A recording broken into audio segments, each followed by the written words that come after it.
What's going on, guys? Welcome back to another episode of Egg Wars. Glad to see ya. I hope you're doing well. You know how we're rocking. I want to shout out every single person who has been tuning in. I love you all. Could not do it without you. So I do always appreciate you being here with me and always tuning in. So thank you so much for that. So shout out to everybody tuning in. Shout out to everybody. The subs have gone crazy lately because obviously there's been a little bit more exposure. And for those people that are just tuning in, I do want to let you know I'm not 40 years old. I'm not 42 years old. I'm actually 25, and I'm going to be 26 in about 5 weeks. So just to clear that up for those who might not be aware, some people say I look like I'm 6 going on 42, or I look like I'm a homeless man, which is almost kind of true. But anyway, we won't worry about that, but we will worry about making sure that this sip is shaken gently. And I'm never sponsored. The only reason why we're sipping on these monsters right now is because they come in a 10-pack, and I'm crippled right now. So that makes it easier for me to get to them, and a lot of them quickly, and a long-lasting supply. So if you other sip companies want to step your motherfucking game up, you gotta learn, alright? You gotta get your ability for us crippled people to get big supply stocks of your drink more easily. And there's not a lot of hiss on this one here. Pop, real quick, real succinct, to the point. Let's get that sip, baby.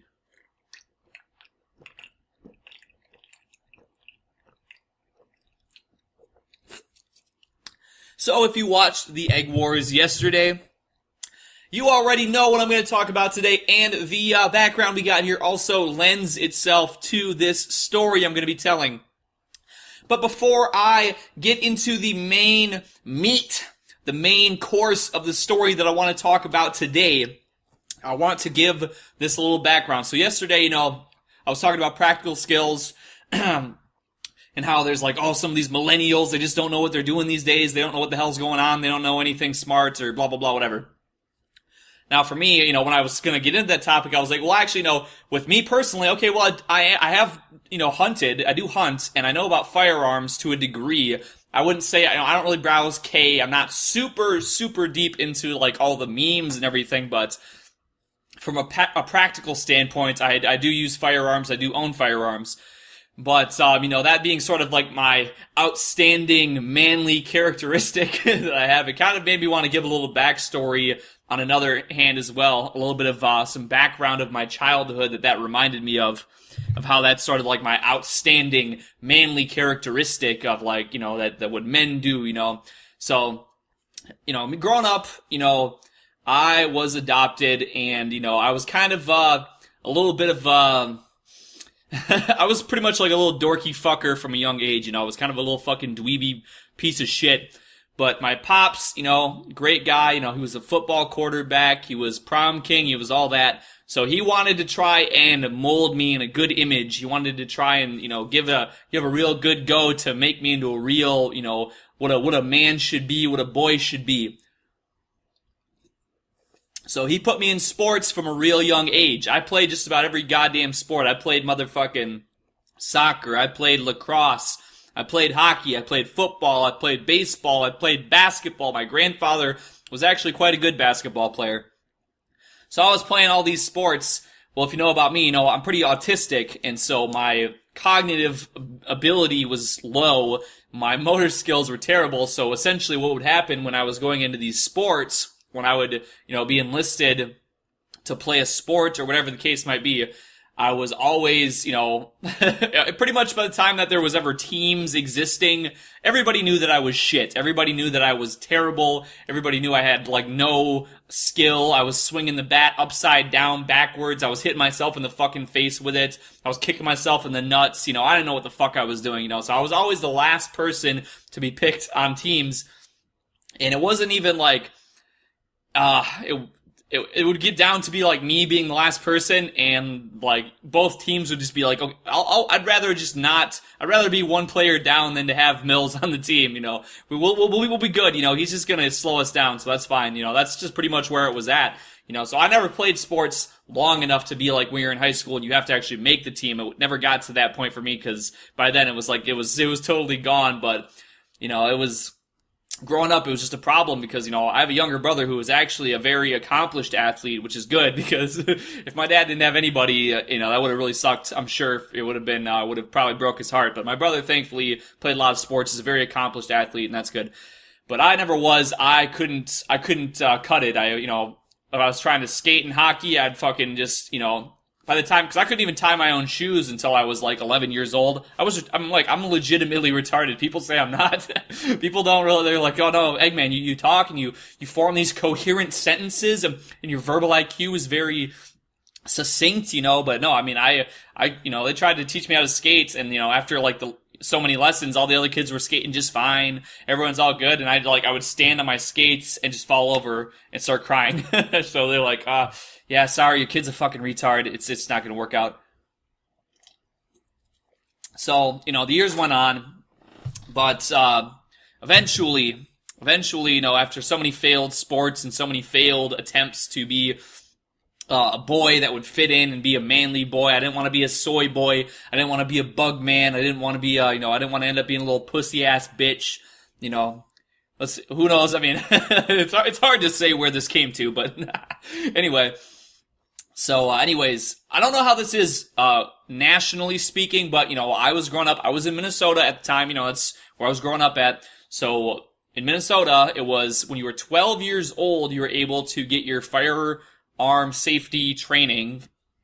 And then once you get that firearm safety training, like, you couldn't have, it wasn't like handguns and high-powered rifles and stuff like that, I don't think. Because my handgun permit, I don't think I was able to get that until I was 21. If I recall correctly, it's been a few years now. Like I said, I'm going to be 26 in 5 weeks, so it's been a few years. I'm a little murky on that, but I do believe I couldn't get my handgun permit until I was 21. And, but my firearm safety training, I was able to take that at 12. And I tell you, when you're 12 years old and it was like a community rec, community education kind of thing. But you're 12 years old, and you're with all these kids that are your age from motherfucking school, and you go down to the motherfucking firing range, and they're letting you shoot handguns, they're letting you fucking shoot rifles. They got the 30-06, like mounted down or whatever fucking thing, like down, they got like these, I don't remember the whole setup of it, but it was like, there was something holding it down so like the recoil wouldn't hit you, because obviously you're a little kid and you shouldn't be shooting stuff that's too high powered, but, we had to shoot our shotguns and everything, when we're hunting, so that was, although I did start off on a 20 gauge, obviously, I mean, I don't know, maybe some of the tougher kids, maybe some of the cooler kids were starting off on a 12 gauge when they were hunting their first hunt, but my first hunt, I was on a 20 gauge, and for some time. But, that was just the coolest shit, going down, and we'd have to, we'd go down to the school, and we'd have to, do firearm safety, watching different stuff, and, there was all these, it took some time, I can't remember how many weeks it was, or days, or however long it was, but that's just all I really remember from the firearm safety training itself, was going down and, just getting to go to the firing range and just firing off all these different kinds of weapons. They had revolvers and pistols and rifles and shotguns and all different kinds of cool shit, and you're just blowing shit up, and you're like, whoa! And to this day, now, don't get me wrong, like, I want to get this across, I do enjoy hunting. Hunting is a very, very, it's just a very great experience. There's nothing quite like it, but god damn if I don't love to just go to the fucking range and just let some motherfucking shells off, let some motherfucking rounds off. That's just fun to me. I just have fun with that, That's just me. It ticks something in me. It flips some kind of switch somewhere in me where I just like the fucking, the power, So anyways, I got my firearm safety training, one of the few things that I passed in my life, on the first try, at the first time, whatever the case was. And so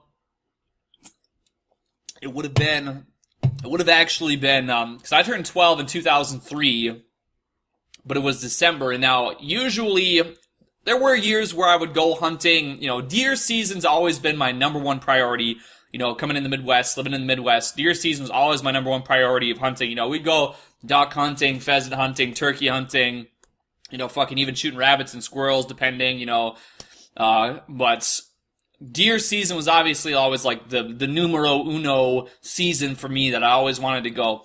And for Wisconsin, it would be in November, and I can't remember 100%.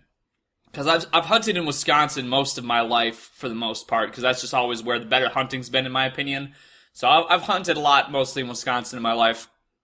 So I can't even remember 100%. I want to say Minnesota deer season's actually before that. Yep, I'm pretty sure it is. Yeah, 'cause like it's something with, because I always, in Wisconsin, I always just remember it's in November because we'd hunt over Thanksgiving, because that was always the time I'd always have free when I was younger and in school, because I'd only get so much time off of school on actual school days to go hunting, because my mom would always be like, no, my dad always was, ready to go hunting anytime, but my mom would be like, oh, you gotta, your studies, you gotta make sure, even though I was never really a good student anyway, she'd always be like, you gotta make sure you're focusing on your studies, can't be just skipping class to go hunting, you gotta make sure, you can, you'll have your certain days, that's okay, but, you can't make sure you're falling behind or anything like that, even though I was already fucking failing everything anyway.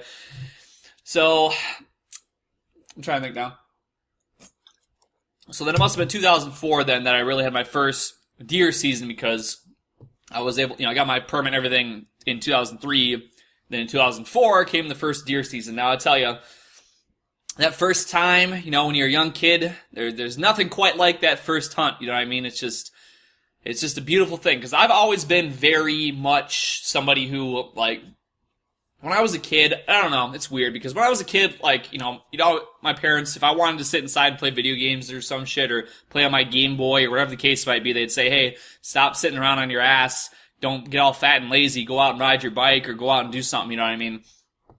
And that was kind of it depended, but as I've gotten older now, maybe it was just something I grew into, I don't know, because I would go to, like, nature reserves and stuff when I was younger, and I enjoyed that too, but there's just something about being out in the forest that I really, really enjoy. And that's there's been years now since I've gotten older. There's been some years that I don't hunt, because there's been years where where work just really isn't, when I was working nights and stuff, it was a hell of a thing to try and do if people are going out hunting, at 5:30 in the morning to basically, get right off of work and go right out and hunt. I don't know. It was just kind of a pain in the ass to do.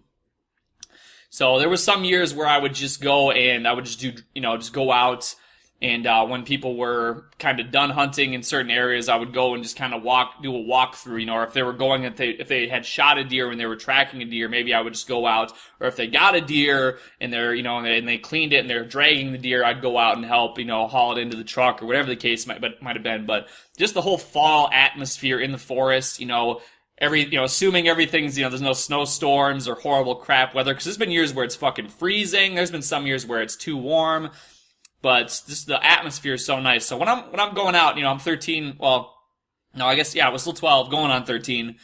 I got up. I can still remember it to this day. You get up. It's like 4 o'clock in the morning or whatever, because the way that it goes legally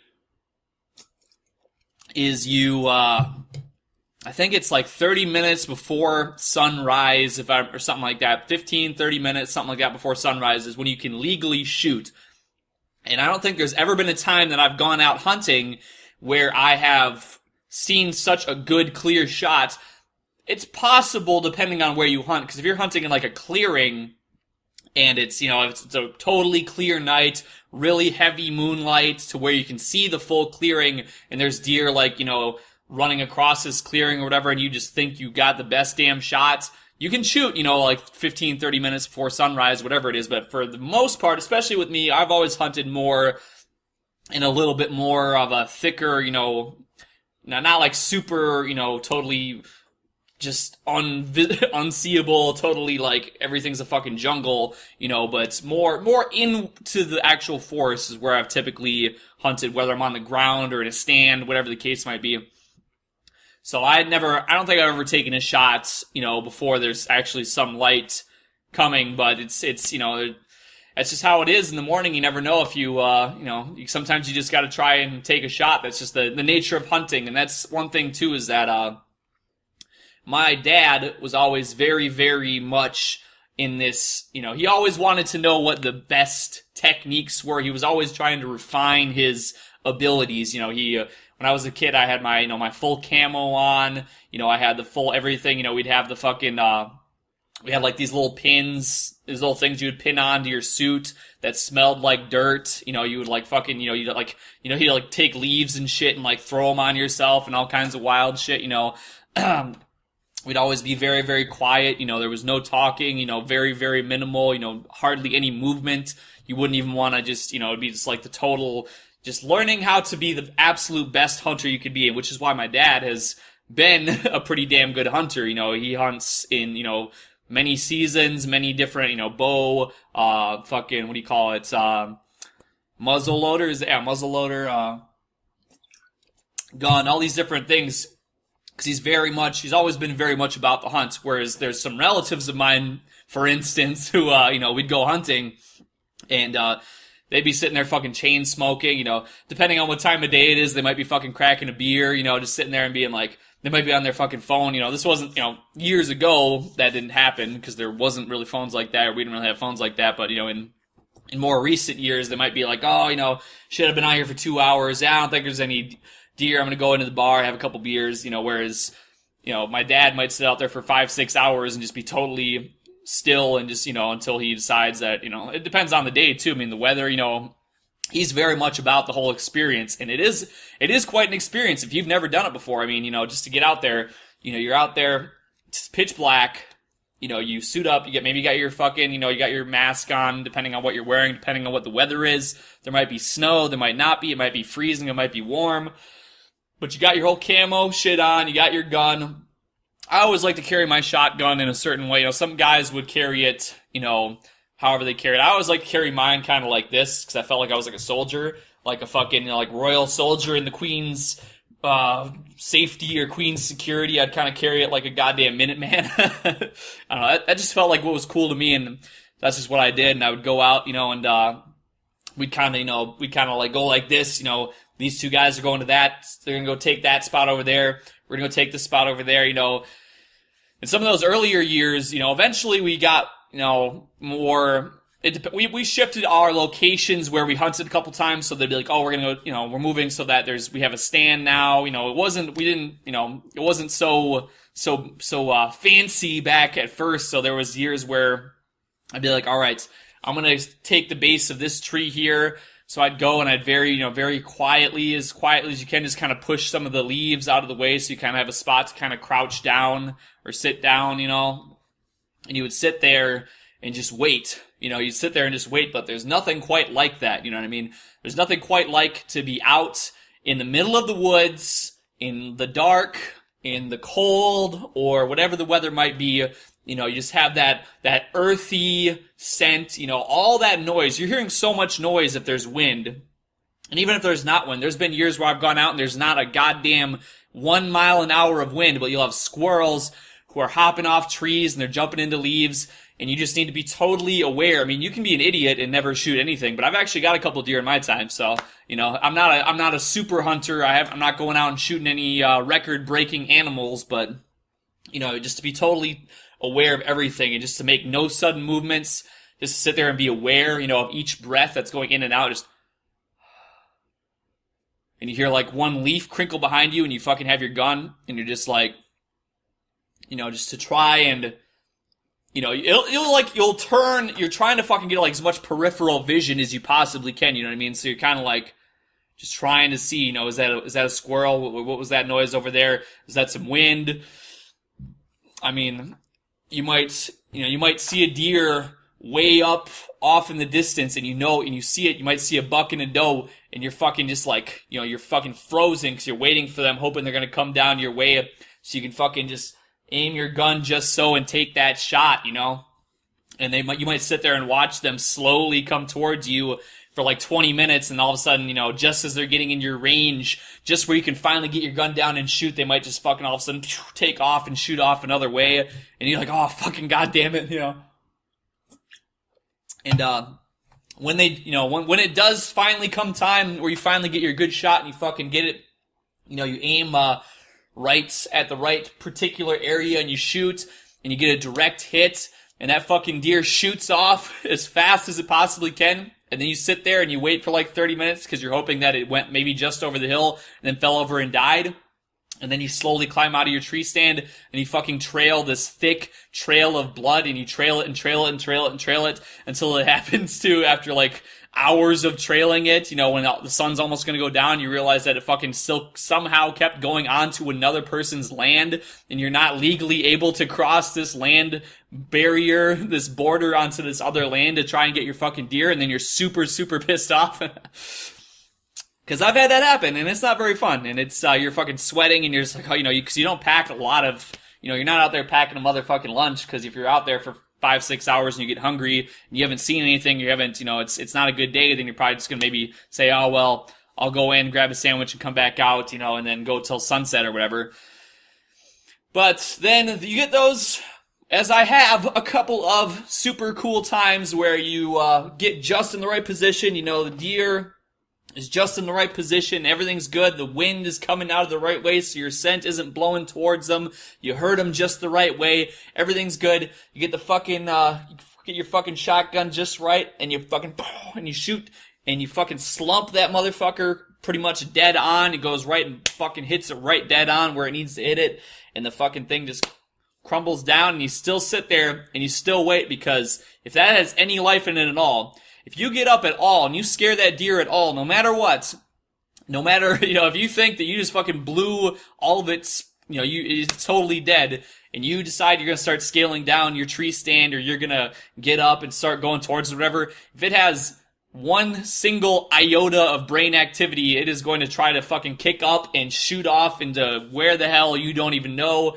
and you're going to have to track it, and it might run off and die right across another land barrier, and you're going to be super pissed off. So you let it die. And my pops, there's a great guy. We watched, one of the last times I streamed, we watched a video where this guy was like cleaning a rabbit or whatever, field dressing.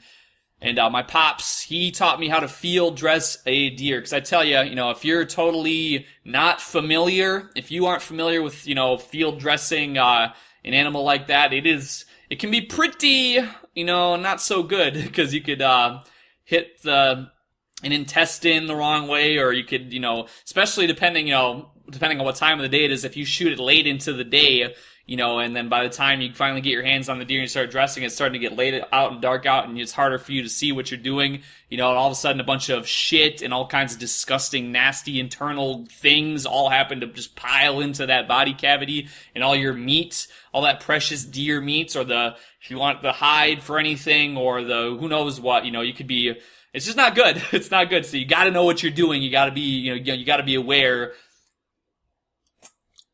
And then, having a bunch of deer guts around, it's probably gonna attract a bunch of fucking coyotes or vultures or, whatever the hell various wildlife wants to, feast on that disgusting, pile of shit. I can't remember if I feel like there's something you're supposed to do about that, but I think maybe it depends on like a public land versus a private land, because it will attract things to eat it. So that much I can't really recall for sure, because unfortunately it has been, it's been a few years now since I've bagged myself a kill, I'm afraid, but I don't know. To me, I just seem to be like, when I do go out, the weather just never seems to be quite good. It's like, it's always like just so very, windy or cold or whatever. Although I will say, that's pretty much the best you can get, is if it's just the tiniest, lightest snowfall that just happens like the night before you go out, and then it's gonna like melt by like the next day or whatever. But if you shoot a deer and everything has this like untouched layer of white powder just so very lightly over it, it's so very easy for you to tell then, did it even hit? Is there blood? Oh yeah, there's obviously blood, 'cause it's so easy to see. That's like a cheat code for tracking a kill, is when you can see the blood on the snow like that. It's good shit. But, the way that it would go for one of us, anytime one of our hunting party would be so lucky as to, bag a kill, bag a deer, and it would be different, like I said, deer hunting has always been kind of like my numero uno. I've done other kinds of hunting before, but it's always, there's just something about deer hunting. My uncle has, he lives out in Colorado, and he's done, like elk hunting and all this shit, like in the mountains. That'd be really cool to do someday, and I'm sure that would probably be even more intense, but, compared to like duck hunting, duck hunting just isn't really as intense. You're in your boat or your blinds or wherever you're at, and you shoot some ducks, and you hope you drop them, and then you got, your retriever dog to go and get the ducks out of the water for you, and, and then you go and you pick up your decoys at the end of the day or your end of your time hunting, whatever, and you go and you just bring the ducks.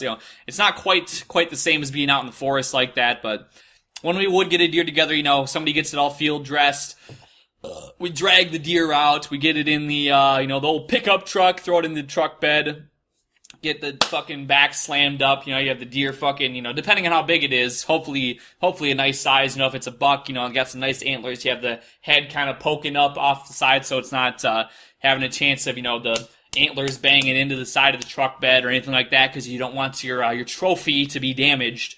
And you bring it into the, whatever station and get the tag on it, and you bring it back, and then you get it hung up, and you kind of let it, I'm not sure to get it properly, cleaned and everything. You have the deer hanging up. We'd hang it up by a chain or whatever upside down, and kind of let some of the blood, kind of let it set for a little while or whatever, while we're finishing our time hunting, but then get around to it, get it all cleaned up, get all that meat, we'd get it all chopped up, maybe bring it into, there was a guy who we would work with when I was younger that was like a meat processor. We'd get bologna, or, well, should I say, is that the right word?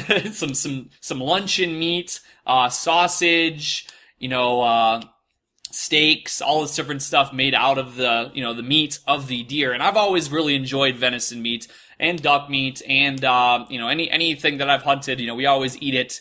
We always, I've never been one, I guess I've never really had the opportunity to be in a situation where I'm doing like an exotic hunt on the safari and there's, some kind of elephant or whatever, the poachers are shooting some lion or something, I've never been in that situation, just kind of the old, Midwest type of hunts, just, regular old shit. We'd have all the meat together. If we have a bunch of people there while we're doing the cleaning, we might, take a couple, chunks off and fry it up in some butter and just, give out some samples, some good shit, drink a lot of beer, that old Contra boy shit, that old Contra living, we got us a beer, we're having some cold ones, just with all the fellas, It's good times, very good times. So, yeah, I guess that's pretty much, well, there was something else I was going to say, I think, in regards to this. So hunting, yes, one of my few manly things that I've been able to do and enjoy, and firearms, I'm a big proponent of those. I guess I kind of, that's pretty much what it comes down to for me, is I'm not necessarily, I wouldn't really consider myself to be like a hobbyist in terms of firearm usage. It's not something that I really find myself to be like, constantly on top of all the time, but I'll just basically be like, oh, that's a gun I think I want to own. Let me do some research if I want that gun. Is that gun, has it been found to be pretty, reliable, or is that a manufacturer that I like, or is that a model I like? Is that something I think that I want or might, enjoy having? Okay, yes, and then just going and shooting shit, or up on, if I have some relatives who have some open land, just setting up, some old pop cans or some soda bottles or whatever the case might be, and just blowing them the fuck up. I'm thinking about maybe doing that if I ever get around to making some more music. I would like to just, take some guns out, and I don't know what the whole purpose of the music video would be, or would I even need to really have? Could I just like have some instrumental music playing or something and just go and just have, fucking record myself just fucking, going out and just blowing the fuck out of some random stuff, just going out and just unloading some ammunition. I think that would be fun to do. Maybe shoot some slow-mo type shit. That might be some fun footage to film, dig what I'm saying? But, oh god, I'm choking, guys. What else was I going to talk about? Is there anything else? Was there anything else in particular? Oh yeah, well, I guess I'll just tell a story about my grandfather. My grandfather was a man who I really admire. My grandfather, may he rest in peace. He passed away last year from cancer. He had fought cancer for a couple years, but he was really the man who got me in touch with my outdoorsman side more than anything, I would say, because he was native of the Ojibwe tribe, of upper central Wisconsin. And when I was younger, This was my first major experiences with, with nature would be he would take me, him and my grandmother, they'd take me to the Chippewa flowage a lot. They'd take me up to Lake Superior. There was a place, because they had retired when I was young. They retired when I was probably like 5 or 6 years old. My grandfather was very intelligent, made a lot of wise investments, so he was able to retire a little bit earlier. And so he retired when he was, in the mid to late 90s, and they were able to get a recreational vehicle and kind of do some traveling about in this vehicle to they like to go to a lot of places where there was nature stuff going on. So, I guess I would not have really gone a lot otherwise. And I'm sad to say that, by the time I was in elementary school and I was still going with them fairly regularly, I started to develop some health problems with asthma and also very bad allergies that I hadn't had up to this point. So there was one time where I believe we were at Lake Superior, if I'm not mistaken, and I was out, I always like to just I'd go out and run around and go out, look on the lake, go run around and mess with seagulls. That was a fun thing I like to do. Just kind of go run around. There was a lot of other people all parked in their vehicles. There'd be other young kids running around. It was a good fun time, just being a kid, running around, spending time with my grandparents, just having a good time. But there was just one time where all of a sudden I started to develop allergies for the very first time, and all of a sudden I was up there just messing around, having a good time, and all of a sudden I came down with hay fever, and I was very, very ill. And I was basically just super ill, and I was bedridden the whole rest of the time that I was up there with my grandparents. And we were planning on being up there for a while. They actually ended up leaving sooner than they had intended to because I was just not doing well. And after that, my time spent doing those things unfortunately kind of was narrowed because it was just even when I would take my allergy medication, there was another time where we were up. Maybe this was at the Chippewa flowage at this time. And I was going for a little walk on a trail with my grandfather one morning, and we were going out, and there was a bunch of wildflowers and things like that, and he was always very much somebody who really enjoyed, he was very, very knowledgeable with a lot of different plants and wildlife and all sorts of things, so he knew exactly what all of these were, and he was kind of showing me, this is this type, and this is this type, and me being, just being a very stupid kid, even though I had taken my allergy medication, I just wildflower, fucking sniffing on this wildflower, and the pollen totally knocked me out of commission. I was extremely sick then, and I I fucked up that one too. And my grandfather was a very good man, though. He in some of his later years, when I would, because he hunted until probably a few years ago, I would say, maybe I think a few years ago is when he really couldn't hunt anymore, but I would go then, once he was not able to hunt anymore, I would go and spend time with him.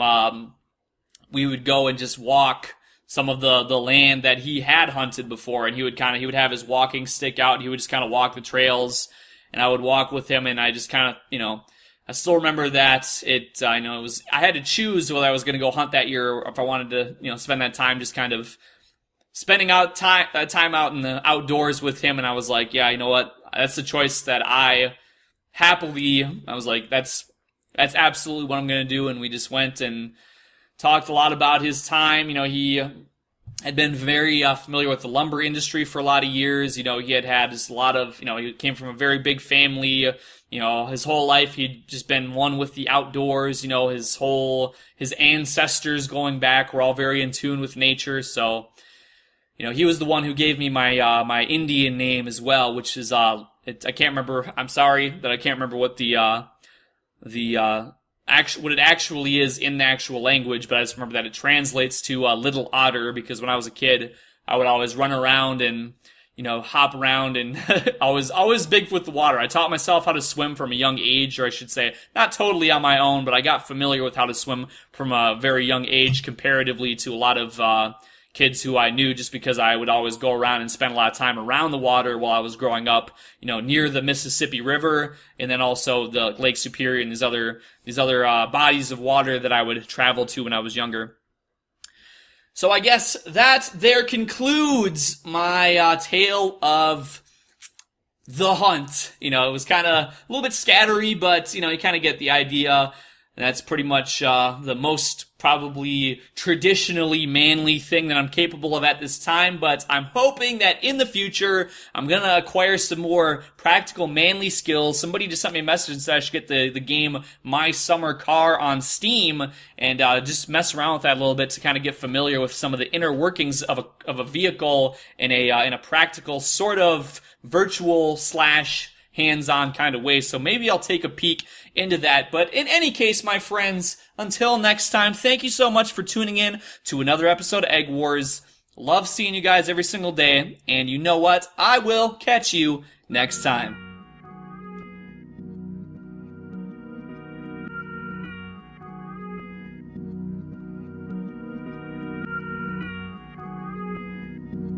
Sounds from the void.